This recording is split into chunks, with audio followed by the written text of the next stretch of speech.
শুনছেন রমা আর আর্জন, এই দুই প্রেমিকের সমৃদ্ধ একদিনের গল্প।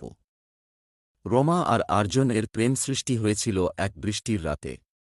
রমা একটি প্রফেসর আর আর্জন একজন প্রতিষ্ঠিত লেখক ছিলেন।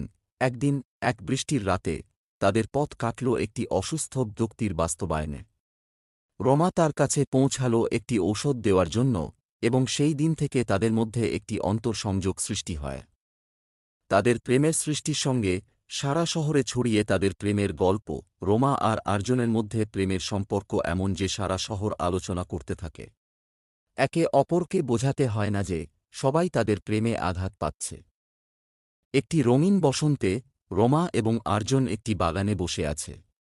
তাদের প্রেম এখনও একটি অপূর্ণ কবল যাত্রা করছে, একে অপরকে আদর করে এবং একে অপরকের সাথে সমস্ত জীবন ভাগ করতে ইচ্ছা করছে। বাগানের একটি প্রাকৃতিক প্রেমের সৃষ্টির সাথে রমা বলে,